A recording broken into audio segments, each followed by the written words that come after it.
Hingga akhirnya Suyani muak dan memutuskan untuk meminjamkan uang kepada Tono. Namun Suyani yang ragu untuk percaya kepada Tono, lantas hanya memberikan pinjaman sebesar Rp50.000. Halo Sobat Pena, apa kabar hari ini? Assalamualaikum warahmatullahi wabarakatuh.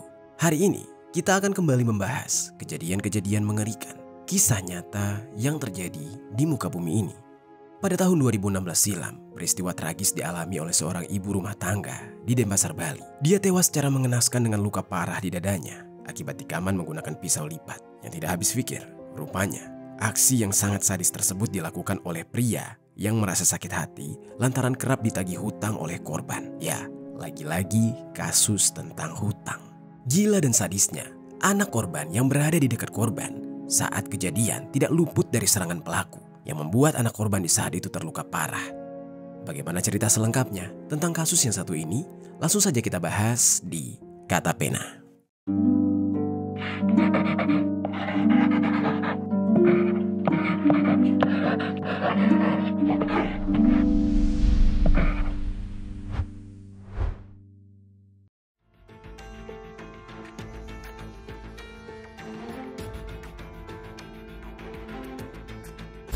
Sebelum kita mulai ke ceritanya, jangan lupa untuk subscribe channel ini dan bagikan video ini ke teman-teman kalian. Cerita ini dibuat berdasarkan berita yang sudah beredar dan diterbitkan oleh beberapa media publik yang aku sajikan dan aku rangkum dalam bentuk alur cerita. Kita mulai ceritanya. Tapi sebelum itu, aku pengen kasih tahu dulu nih sobat. Kata Pena tergabung di dalam program YouTube Shopping Affiliate. Buat kalian yang sedang mencari barang-barang yang menarik dan keren serta murah, aku punya beberapa rekomendasi produk untuk kalian. Kalau tertarik, langsung saja cek link produknya di pojok kiri bawah untuk pembelian.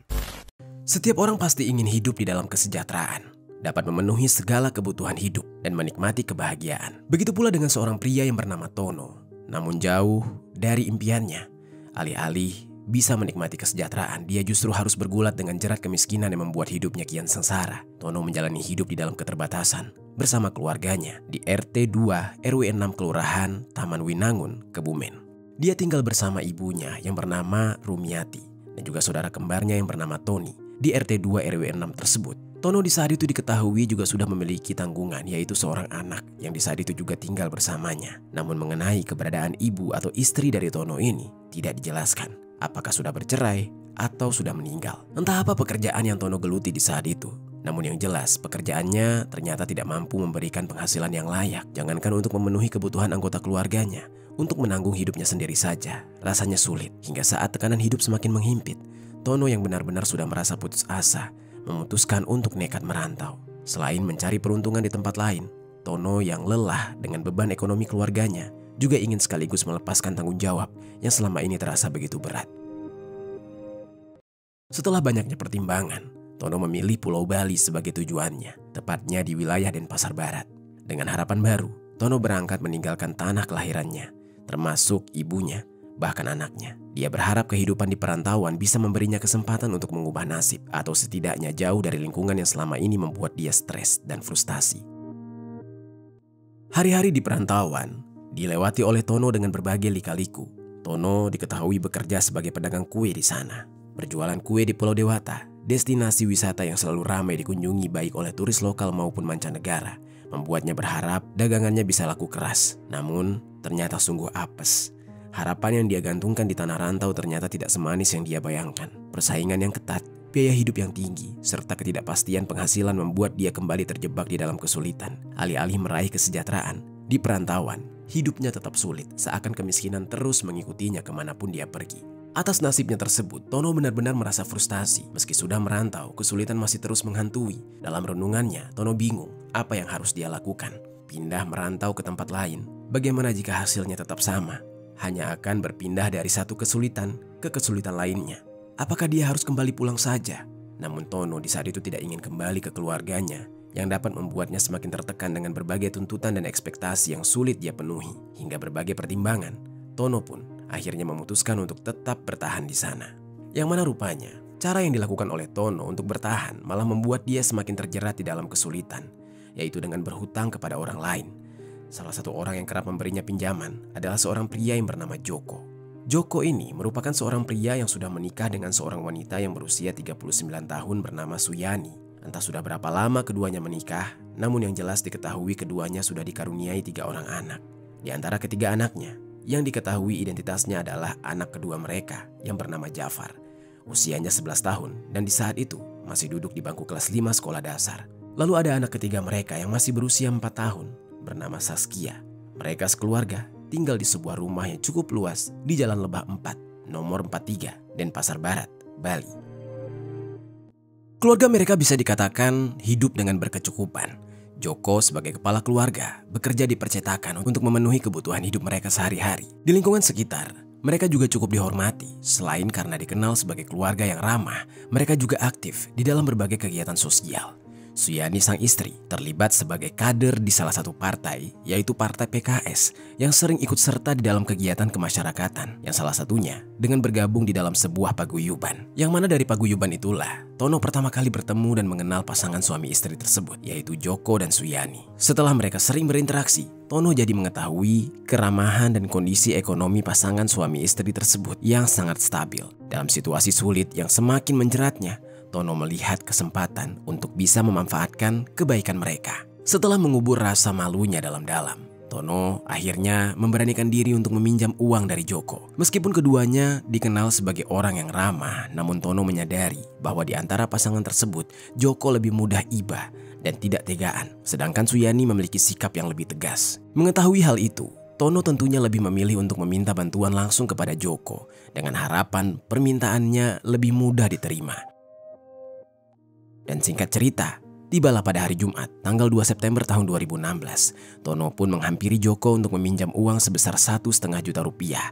Lalu, 2 hari kemudian, pada hari Minggu tanggal 4 September tahun 2016, Tono yang merasa uang yang dia pinjam jumlahnya kurang untuk menyelesaikan urusannya, lantas mencoba untuk meminjam lagi sebesar 300.000 rupiah kepada Joko. Yang mana itu artinya, total hutang Tono di saat itu menjadi 1,8 juta rupiah. Entah alasan apa yang di saat itu Tono lontarkan kepada Joko, namun yang jelas apapun alasan Tono, Joko yang bermurah hati dan merasa iba kepada Tono yang memasang wajah memelas, kemudian langsung meminjamkan uangnya kepada Tono. Sesuai dengan dugaan Tono, jika Joko pasti akan memberikan pinjaman uang dengan mudah. Sebagai pasangan suami istri, Joko tentunya memberitahukan kepada Suyani bahwa dia telah meminjamkan uang kepada Tono. Mengetahui hal itu, Suyani sebenarnya tidak mempermasalahkan. Namun, mengingat jumlah uang yang dipinjam cukup besar, dia tetap berharap agar Tono bisa segera mengembalikan uang itu. Sebagai ibu rumah tangga, Suyani sangat memahami bahwa kebutuhan keluarga tidak sedikit dan setiap pengeluaran harus diperhitungkan dengan baik. Oleh karena itu, meskipun dia tidak langsung menegur Tono, di dalam hatinya dia merasa perlu memastikan bahwa uang tersebut benar-benar akan dikembalikan sesuai kesepakatan. Dan singkat cerita, waktu pun terus berlalu. Hari berganti hari, minggu berganti minggu, hingga 17 hari setelah meminjam, uang yang Tono dapatkan dari Joko berangsur-angsur habis. Namun Tono juga tidak kunjung memiliki uang untuk mengembalikan pinjaman Joko. Malah yang ada, Tono kembali membutuhkan uang. Jumlah uang yang dia butuhkan di saat itu yaitu hanya 100.000 rupiah. Jumlah yang sebenarnya tidak terlalu besar. Namun, Tono sama sekali tidak memiliki uang sepeser pun untuk mencukupi hal tersebut. Tono yang di saat itu butuh uang kemudian memutuskan untuk kembali meminjam uang. Setelah sebelumnya sukses mendapatkan pinjaman dari Joko, Tono berencana kembali meminjam uang kepada Joko.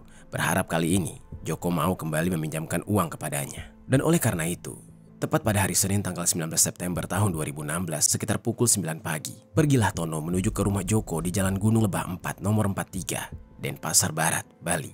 Di saat itu Tono sengaja datang lebih pagi, berharap masih bisa menemui Joko sebelum Joko berangkat kerja. Namun meski sudah berusaha tiba lebih awal, ternyata Tono terlambat karena Joko sudah lebih dulu meninggalkan rumah untuk bekerja. Sehingga saat datang ke rumah Joko, Tono hanya berhasil menemui Suyani yang sedang menjaga anak kedua dan anak ketiganya, yang mungkin saja anak pertama Suyani dan Joko di saat itu sudah berangkat ke sekolah. Suyani yang menyadari kedatangan Tono segera menyambutnya, namun bukan dengan senyuman ramah atau sapaan hangat, melainkan dengan ekspresi wajah yang kesal. Suyani jelas merasa geram, mengingat Tono masih memiliki hutang kepada suaminya yang di saat itu belum juga dilunasi. Karena kebetulan Tono datang, Suyani pun tanpa ragu dengan lugas menagih Tono untuk melunasi hutangnya. Dia pun berkata, "Hutang yang kemarin dibayar dong, Ton. Udah 2 kali pinjam belum bayar-bayar." Kurang lebih begitulah kata Suyani dengan begitu geram. Tono yang di saat itu ditagih, kemudian bingung. Jangankan untuk membayar hutang, kedatangannya di saat itu saja hanya untuk kembali meminjam uang. Tono di saat itu kemudian meminta maaf kepada Suyani dan dia mengaku jika dia belum punya uang untuk melunasi hutangnya. Dia berkata, "Maaf ya, belum ada uang." Kurang lebih begitulah jawaban Tono dengan penuh kecanggungan dan keraguan. Lalu Suyani lantas mengerutkan dahinya yang menandakan jika dia sangat bingung.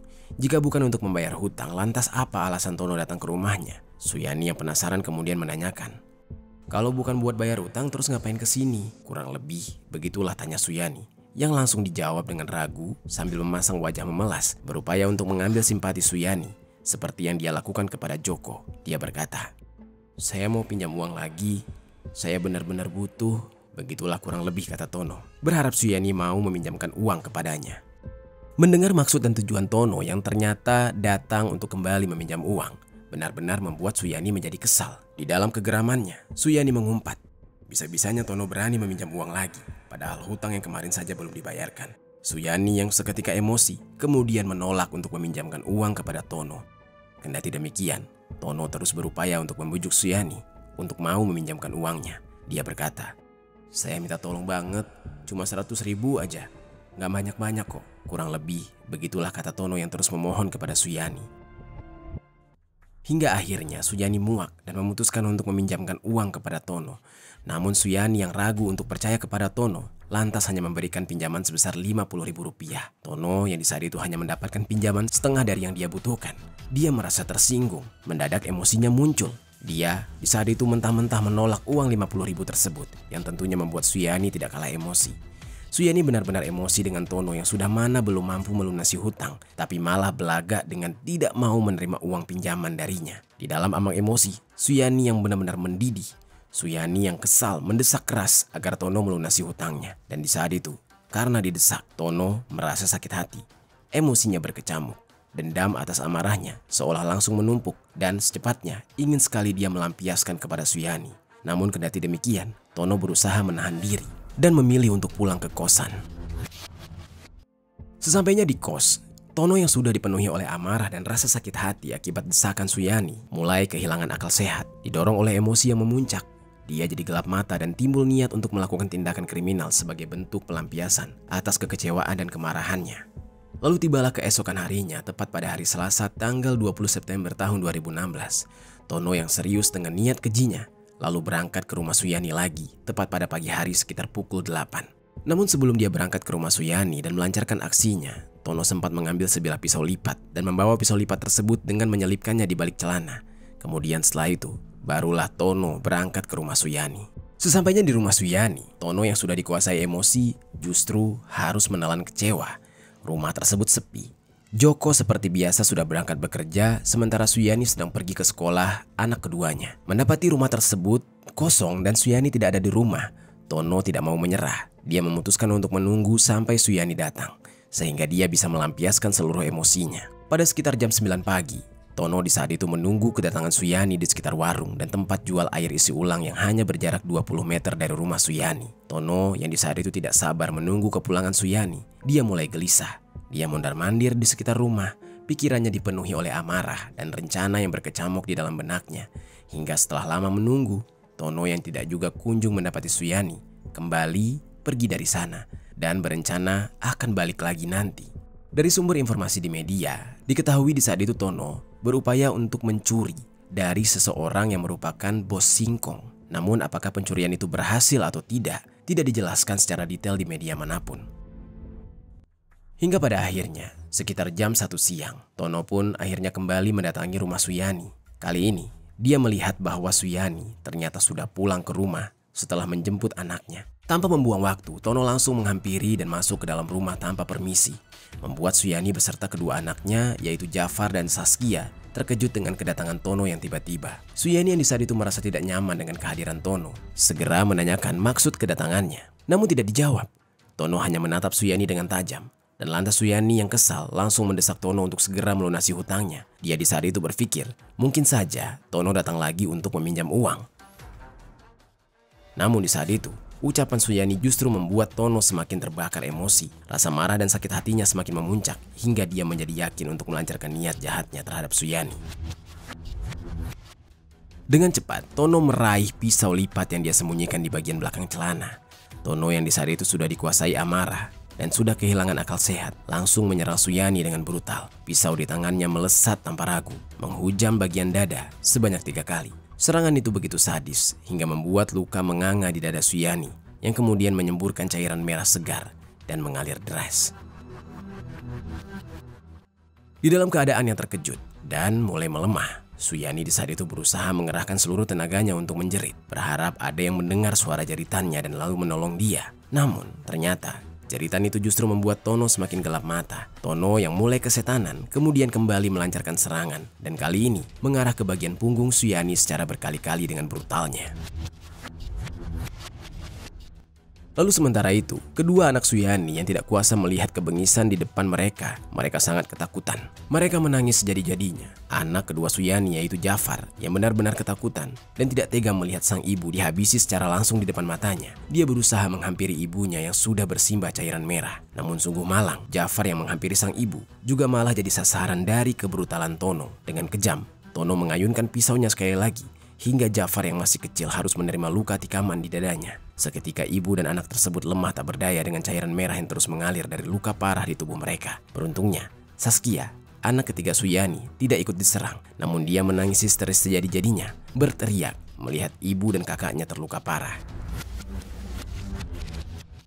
Ketika melihat Suyani dan anaknya terkapar dalam kondisi yang mengenaskan, Tono di saat itu mendadak panik, dadanya berdebar kencang, pikirannya kalut dan keringat dingin mulai membasahi tubuhnya. Dia tahu bahwa situasi ini akan semakin memburuk dan dari luar rumah, suara warga yang berdatangan juga semakin jelas terdengar. Jeritan dan tangisan dari para korban rupanya telah menarik perhatian banyak orang, membuat mereka berbondong-bondong menuju ke rumah Suyani. Dan saat Tono hendak melarikan diri, langkahnya di saat itu sempat dihentikan oleh salah satu tetangga yang bernama Iketut Aryawan, yang merupakan pemilik warung yang berada tidak jauh dari rumah Suyani. Yang mana ternyata sebelumnya Iketut Aryawan juga sempat melihat Tono mondar-mandir di warungnya, yang rupanya tengah mengincar untuk melukai Suyani. Dan saat berusaha menghadang Tono, sang pemilik warung tersebut terpaksa membiarkan Tono lolos karena Tono juga menodongkan pisau ke arahnya.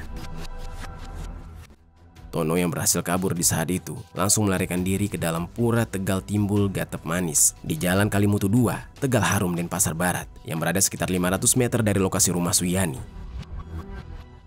Dan ketika di dalam pelariannya, Tono sempat membuang pisau lipatnya ke dalam sumur yang berada di area pura tersebut. Setelah kejadian mengerikan tersebut, warga yang datang ke rumah Suyani langsung menghubungi suami dari Suyani yaitu Joko. Joko yang mendapat kabar soal keluarganya langsung buru-buru pulang. Dia mendapati rumahnya sudah ramai dengan warga dan berantakan. Banyak orang histeris dan bergidik ngeri melihat kondisi istri dari Joko. Begitu juga dengan anaknya yang nomor 2, Jafar. Joko di saat itu menangis jadi-jadinya. Dia langsung buru-buru melapor kepada pihak kepolisian dan pihak kepolisian yang datang langsung melakukan olah TKP. Tangis Joko pecah. Kesedihannya benar-benar mengguncang hati, terlebih saat menerima fakta bahwa nyawa istrinya tidak bisa terselamatkan. Suyani yang terluka begitu parah akhirnya meninggal dunia di saat itu juga, dan anak keduanya yang ikut tertikam di dalam kondisi yang kritis. Jasad Suyani pun segera dievakuasi ke rumah sakit Sanglah untuk diotopsi. Begitu juga dengan anak kedua mereka yang juga ikut menjadi korban. Dia dibawa ke rumah sakit Sanglah untuk mendapatkan perawatan intensif. Sementara Joko mengurus jasad istri dan juga mengurus anak keduanya yang kritis. Anak ketiganya yang bernama Siska dibantu dirawat oleh para tetangga. Sesampainya di rumah sakit, Jafar langsung mendapatkan perawatan intensif. Beruntungnya, nyawanya masih dapat diselamatkan. Jafar di saat itu diketahui mengalami luka tikaman di paru-parunya. Sementara itu jasad Suyani diotopsi sekitar pukul 16:57 WITA, yang mana berdasarkan hasil otopsi dari jasad Suyani, dokter forensik rumah sakit Sanglah mengungkapkan bahwa dari hasil pemeriksaan luar, ada 2 jenis kekerasan yang menyebabkan korban tewas, yaitu kekerasan benda tumpul dan tajam sebanyak 15 tikaman. Kekerasan oleh benda tajam tersebut tersebar di bagian punggung, perut, dan juga anggota gerak, sedangkan kekerasan tumpul berada di kepala dan juga leher. Setelah selesai dilakukan pemeriksaan, jenazah Suyani kemudian dibawa pulang oleh keluarganya untuk dimakamkan. Di saat itu, sang suami, Joko, tidak kuasa menahan air mata dan kesedihan mendalam saat harus menerima kenyataan pahit bahwa istri tercintanya sudah tiada dengan cara yang mengenaskan. Sementara anak keduanya juga masih berjuang melawan maut di rumah sakit. Peristiwa tragis itu pun dengan cepat menyebar dan mengejutkan masyarakat luas. Banyak orang yang merasa ngeri dan tidak percaya bahwa seseorang bisa melakukan tindakan sekejam itu terhadap orang lain. Dan kejadian tersebut menjadi perbincangan hangat, meninggalkan duka yang mendalam sekaligus ketakutan bagi mereka yang mendengarnya. Sebelumnya, dari hasil pemeriksaan TKP, termasuk dari alat bukti yang ditemukan dan keterangan para saksi, polisi berhasil mengidentifikasi siapa pelakunya, yang ternyata merupakan seorang pria yang bernama Tono. Setelah dapat mengidentifikasi pelakunya, polisi langsung memburu Tono yang di saat itu rupanya bersembunyi di dalam pura Tegal Timbul Gatep Manis. Dan saat kepolisian sudah menyergapnya, Tono yang bersembunyi di dalam pura diminta untuk menyerahkan diri. Tono yang menyadari jika dia dikepung, tiba-tiba merasa sangat panik. Namun bukannya menyerah saja kepada polisi, Tono malah enggan untuk menyerahkan diri dan memilih untuk kabur. Hingga polisi terpaksa meluncurkan timah panas di kaki kirinya untuk menghentikan langkahnya. Tono pun akhirnya dapat diamankan sekitar pukul 1 dini hari pada hari Rabu tanggal 21 September 2016. Diketahui bahwa Tono sudah bersembunyi di dalam pura tersebut selama 12 jam bersama dengan alat bukti yang digunakan untuk menghabisi nyawa Suyani dan melukai anak nomor 2 dari Suyani, yaitu menggunakan sebilah pisau biasa yang dibawa oleh Tono ke kantor polisi untuk diperiksa lebih lanjut. Kepada polisi, Tono pun mengakui perbuatannya. Tono mengaku dengan tega dan keji melakukan aksi yang sangat sadis tersebut karena kesal dan sakit hati saat dia didesak oleh korban untuk membayar hutang. Yang mana rupanya Tono bukanlah orang asing bagi keluarga korban. Dia merupakan teman mereka yang sebelumnya sering meminjam uang kepada suami korban. Namun saat dia kembali berniat meminjam uang, permintaannya kali ini tidak dikabulkan dan Tono malah mendapati dirinya didesak dan merasa direndahkan untuk dipaksa melunasi hutang yang sebelum-sebelumnya, yang kemudian membuat Tono jadi sakit hati dan gelap mata menghabisi nyawa korban. Anak korban yang nomor 2 tidak luput dari serangan brutalnya karena anak tersebut juga ikut mencoba menghampiri ibunya dan sungguh aksi yang sangat-sangat keji dan sadis. Lantas, atas perbuatannya tersebut, Tono pun ditetapkan sebagai tersangka. Dia dijerat dengan pasal 340 KUHP tentang penghilangan nyawa berencana, pasal 338 KUHP tentang penghilangan nyawa, dan pasal 351 KUHP tentang penganiayaan dan pasal perlindungan anak dengan ancaman hukuman penjara di atas 15 tahun. Joko, sang suami yang mengetahui fakta bahwa pelaku yang dengan keji menghabisi nyawa istrinya dan melukai anak keduanya yaitu Tono, orang yang selama ini sudah Joko tolong atas perbuatan Tono, Joko juga benar-benar merasa kecewa. Meski hukuman seberat apapun tidak akan bisa menebus kesedihan dan kehilangan istrinya. Joko di saat itu berharap Tono dapat diberikan hukuman yang setimpal. Sementara itu, keluarga Tono yang berada di daerah Kebumen sangat terkejut mendapati kabar bahwa Tono terlibat di dalam kasus kriminal yang menyebabkan nyawa orang lain melayang. Sang ibu yang bernama Rumiati mengaku jika selama lebih dari 1,5 tahun merantau, putranya tersebut tidak pernah sekalipun memberi kabar. Sekalinya mendapat kabar, rupanya kabar tersebut adalah kabar mengenai keterlibatan kasus kriminal. Meski sedih, sang ibu ingin putranya tersebut bertanggung jawab atas perbuatannya. Singkat cerita, waktu pun terus berlalu dan setelah melalui proses persidangan yang panjang, akhirnya sidang putusan digelar di Pengadilan Negeri Denpasar, Bali. Di dalam sidang tersebut, majelis hakim menjatuhkan hukuman 20 tahun penjara kepada Tono dan dia dinyatakan bersalah karena telah dengan keji menghabisi nyawa seorang ibu rumah tangga serta menyebabkan anak kedua korban yang masih di bawah umur mengalami luka berat. Itu dia sobat, kisah dari Tono yang menghabisi nyawa tetangganya sendiri karena merasa dihina akibat sering meminjam uang. Apa pelajaran yang bisa kita ambil dari kisah ini?